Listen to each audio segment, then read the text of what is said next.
barasaabka cusub ee madaxweynaha Soomaaliland maanta u magacaabay gobolka Togdheer Maxamed Diiriye Xayd oo waraysi gaar ah siinayay telefishinka Som News TV ayaa waxa uu madaxweynaha Soomaaliland Muuse Biixi Cabdi uga mahad celiyay xilka cusub ee uu magacaabay madaxweynuhu ballan qaadaya inaan ugu shaqeeyo ummadda uu madaxweynuhu ii magacaabay xilkooda ii igmaday inaan si cadaalada taacada in hufnaana aan ugu adeego waxay kulli bay la tahay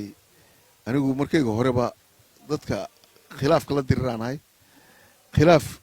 intii gobolka waxaan ka soo ahaa muddo marka 5 sano dhow meelahaas ka ahaa barasaabka xigeen wax khilaaf gobolka ka jiray markaa ma jirin maalin dhowd baa arkaysan in yaro dawladda hoose oo qolo xildhibaan hadlayeen taas waana la dhameeyay inta hadhayna waanu sii dhamaynaynaa waxaan maleynayaa gobolkaygu inaanu khilaaf badan ka soo baxayn xagga hadday noqoto reeraha iyo dadka deegaanka ana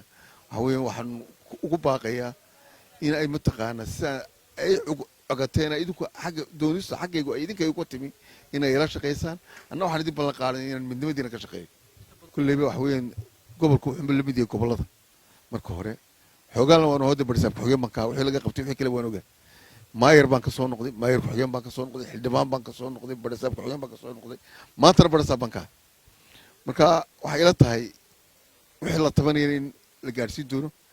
madaxweynuhuna wuxuu ka aqranaya ma jirto dambeyn waa maxay fariinta diraysa fariinta waxa diraya midnimo hadday tahay salaadiinteeda iyo madax dhaqameedkeeda iyo cuqaasheeda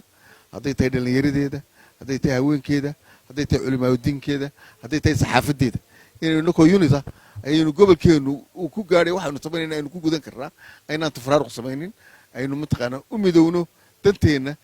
waa maxamed xuseen ibraahim Som News TV magaalada Hargeysa.